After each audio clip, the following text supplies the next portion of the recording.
Kiek kartų bandėjai paklausti ChatGPT tau rūpimo klausimo? Ar prašei, kad padarytų kažkokią užduotį už tave? Tačiau nepavyko ir tuomet tikriausiai pagalvojai. Na, dirbtinis intelektas dar nėra toks tobulas.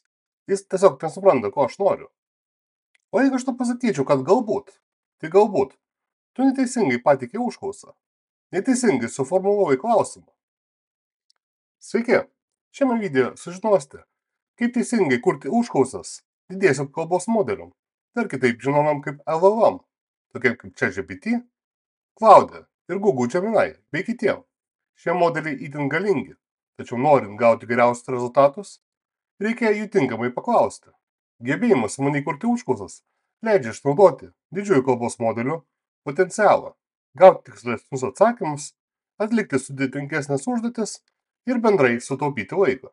Galėtų atrodyti, kad su dirbtiniu intelektu, tiksliau didžiaisiais kalbos modeliais, kaip ChatGPT, bendrauti yra lengva. Tačiau jeigu tai bandėte, ko gero ne kartą teko nusivilti. Todėl šiandien supažindinsiu jūs su 4 elementais, iš kurių turi susidaryti didžioji dauguma jūsų teikiamų užklausų. Šiame video pateiksiu visus 4 elementus, atsiminkit, kad ne visus elementus reikia naudoti, bet naudojant didžiąją daugumą jų, tikrai pasieksite ženkliai geresnių rezultatų. Todėl dabar detaliau aptarkime kiekvieną. Pirmasis elementas – persona. Persona – tai vaidmuo arba kompetencija, kurią suteikite ChatGPT. Tai pateikia jam susiaurinti dėmesį ir pateikti labiau specializuotą atsakymą. Pavyzdžiui, teisininkas, rašytojas, mokytojas, chemikas, kuo konkretesnė asmenybė, tuo žinoma yra geriau.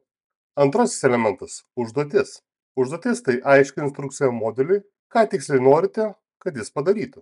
Tai, kitais žodžiais, turi parašyti apibendrink, sukurk, parašyk, išversk, paaiškink. Trečioji – kontekstas. Kontekstas yra pagrindinė informacija, kurios didžiajam kalbos modeliui reikia, kad teisingai atliktų užduotį.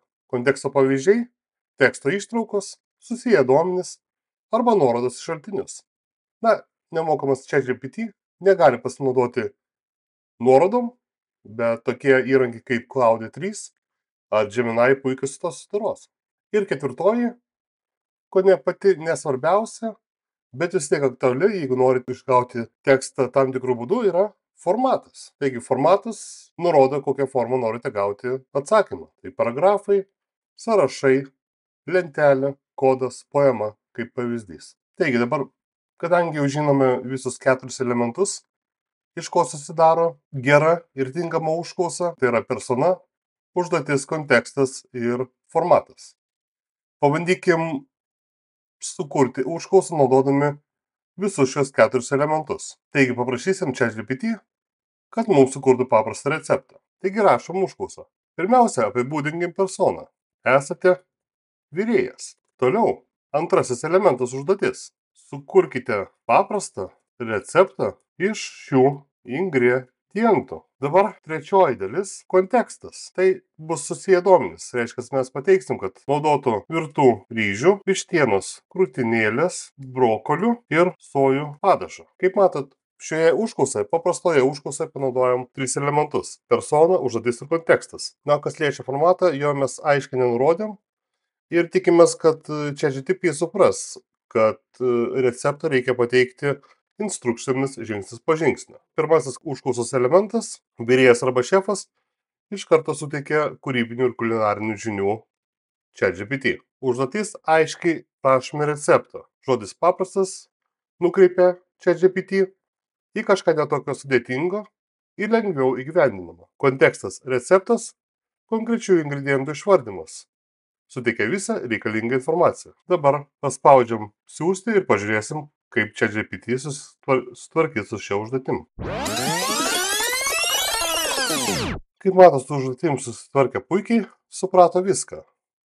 Įsikūnijo į šefo virėjo rolę, perskaitė, kad mes norim paprastą receptą, nes dažniausiai, jeigu nenusakom tiksliai, tai gali būti įvairaus sudėtingumo receptai. Šiuo atveju gavom absoliučiai tai, ko norėjom, ar ne?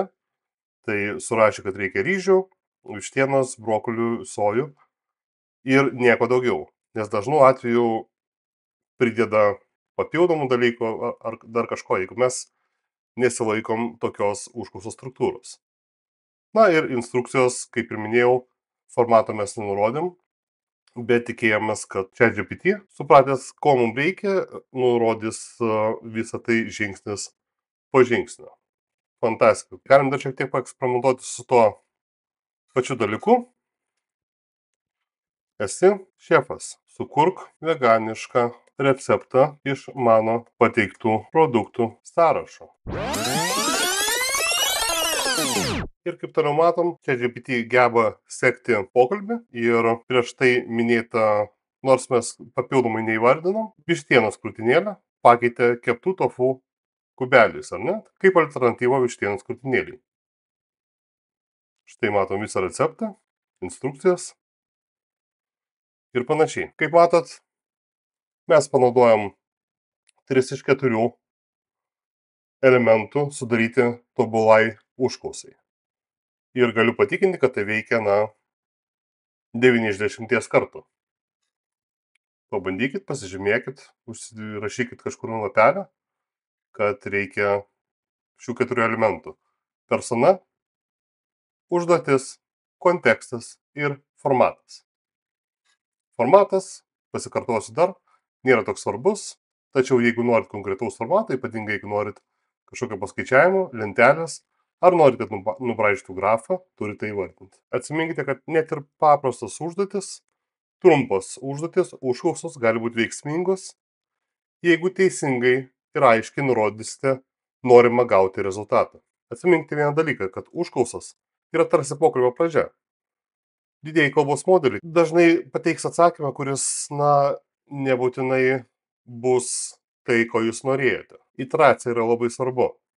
Būkite pasirengę perfrazuoti, detalizuoti ar keisti užklausų elementus, kol pasieksite jūsų norimą rezultatą. Taigi praktika, dar kartą praktika. Iš pradžių užklausų kūrimas gali atrodyti sudėtingas, bet kaip ir raumenis, kuo daugiau treniruosite, tuo stipresnis įgūdis tai taps. Nebijokite eksperimentuoti, išbandykite skirtingas personažus, užduotis, galite keisti kombinacijas. Taip geriausiai suprasite jūsų naudojimo LLM jų ribas. Generatyvinis intelektas yra vis dar naujiena. Didieji kalbos modeliai, nėra stebuklingų lazdelė, todėl galite tikėtis nenuspėjamų rezultatų. Ir labai svarbu iteracija. Kaip tik šiandien noriu parodyti dar vieną pavyzdį, ką tai reiškia iteracija, kai mes iš paprasto pokalbio pabandysim išgauti tai, ko norim, nes, pirmų bandymų mums tai nesigaus. Įsivaizduokit tokį scenarijų. Jūsų draugą nesenai atleido iš darbo ir jūs norit sukurti kažkokį, ne tai kad paguodą, o pamokantį apsakymą, ar rasti kažkokį pamokamą atsakymą, tiesiog kai neradot, tai vėlgi ChatGPT ar panašus modeliai bus jūsų geriausias pagalbininkas šioj užduotį. Tokiai situacijai dažniausiai mes tiesiog paklausim: parašyk trumpą įkvepiančią istoriją.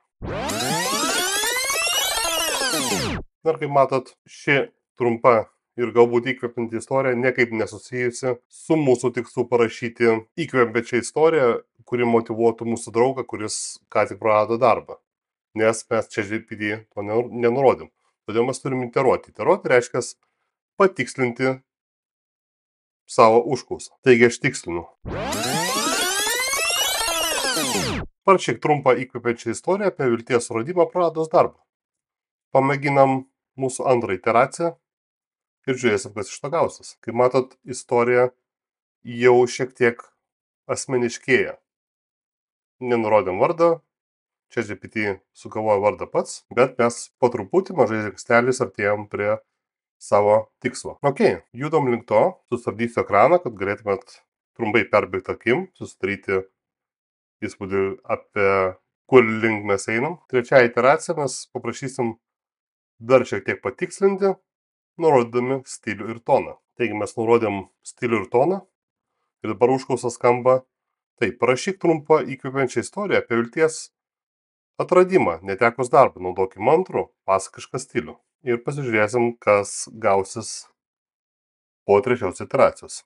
Kaip matom, mūsų tekstas artėja link pasakojimo pasakos būtent tai, ką mes norėjom. Taigi, trečia iteracija jau praktiškai tai, dėl ko mes įsijungiam ChatGPT, tačiau istorija yra šiek tiek per ilga, ko gero mūsų nusiminęs draugas ar draugė nenorės skaityti jos, todėl mes ketvirtą iteraciją paprašėm istoriją padaryti dar trumpesnę, paprašėm, kad įtrauktų stebuklinį kažkokį daiktą, įsivaizduojamą. Tiesiog, kad tai būtų ne užuojautos žinutė, o daugiau palaikymo ir, galbūt priversinti nusišypsoti mūsų liūdną draugą ar draugę. Sakyčiau, tokia miela istorija, mažytė istorija, kurios gramatiką reikės taisyti. Žinoma, ženkliai geriau gautųsi tai padaryti anglų kalba ir vėliau išsiversti. Paspauskit šį video, aš jums papasakosiu apie ženkliai geresnį įrankį. Ir kodėl nebeverta naudoti Google Translate. Po to, kai užsiprenumeruosit pono Obuolio kanalą, pamėgsit šį video ir galbūt pasidalinsit video su savo draugais.